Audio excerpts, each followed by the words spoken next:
23واں باب۔ جب تو حاکم کے ساتھ کھانا کھانے بیٹھے تو خوب غور کر کہ تیرے سامنے کون ہے۔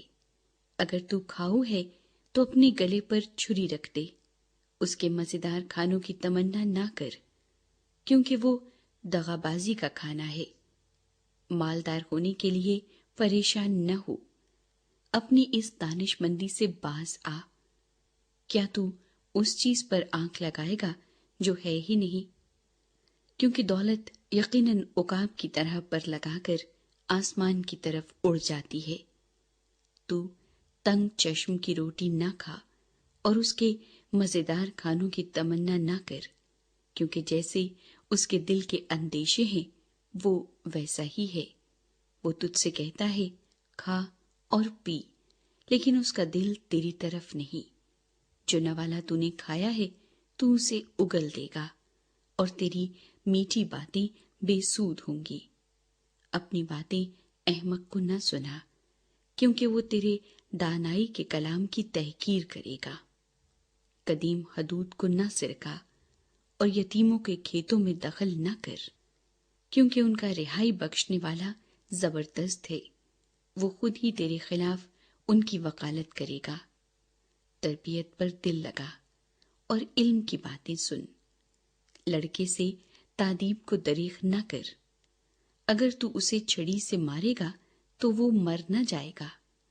تو اسے چھڑی سے مارے گا اور اس کی جان کو پاتال سے بچائے گا۔ اے میرے بیٹے، اگر تو دنا دل ہے تو میرا دل خوش ہوگا، اور جب تیرے لبوں سے سچی باتیں نکلیں گی تو میرا دل شادمان ہوگا۔ تیرا دل گناہگاروں پر رشک نہ کرے، بلکہ تو دن بھر خداوند سے ڈرتا رہے، کیونکہ اجر یقینی ہے اور تیری آس نہیں ٹوٹے گی۔ اے میرے بیٹے، تو سن اور دنا بن اور اپنے دل کی راہبری کر۔ تو شرابیوں میں شامل نہ ہو اور نہ حریص کبابیوں میں، کیونکہ شرابی اور کھاؤ کنگال ہو جائیں گے اور نیند ان کو چیتھڑے پہنائے گی۔ اپنے باپ کا جس سے تو پیدا ہوا شنوا ہو، اور اپنی ماں کو اس کے بڑھاپے میں حقیر نہ جان۔ سچائی کو مول لے اور اسے بیچ نہ ڈال، حکمت اور تربیت اور فہم کو بھی۔ صادق کا باپ نہایت خوش ہوگا اور دانش مند کا باپ اس سے شادمانی کرے گا۔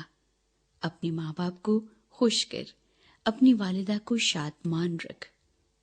اے میرے بیٹے، اپنا دل مجھ کو دے اور میری راہوں سے تیری آنکھیں خوش ہوں، کیونکہ فحشا گہری خندق ہے اور بیگانہ عورت تنگ گڑھا ہے۔ وہ راہزن کی طرح گھات میں لگی ہے اور بنی آدم میں بدکاروں کا شمار بڑھاتی ہے۔ کون افسوس کرتا ہے، کون غمزدہ ہے، کون جھگڑالو ہے، کون شاکی ہے، کون بے سبب گھائل ہے اور کس کی آنکھوں میں سرخی ہے؟ وہی جو دیر تک مے نوشی کرتے ہیں، وہی جو ملائی ہوئی مے کی تلاش میں رہتے ہیں۔ جب مے لال لال ہو، جب اس کا عکس جام پر پڑے اور جب وہ روانی کے ساتھ نیچے اترے تو اس پر نظر نہ کر، کیونکہ انجام کار وہ سانپ کی طرح کاٹتی اور افعی کی طرح ڈس جاتی ہے۔ تیری آنکھیں عجیب چیزیں دیکھیں گی اور تیرے منہ سے الٹی سیدھی باتیں نکلیں گی، بلکہ تو اس کی مانند ہوگا جو سمندر کے درمیان لیٹ جائے، یا اس کی مانند جو مستول کے سرے پر سو رہے۔ تو کہے گا انہوں نے تو مجھے مارا ہے پر مجھ کو چوٹ نہیں لگی، انہوں نے مجھے پیٹا ہے پر مجھے معلوم بھی نہیں ہوا۔ میں کب بیدار ہوں گا، میں پھر اس کا طالب ہوں گا۔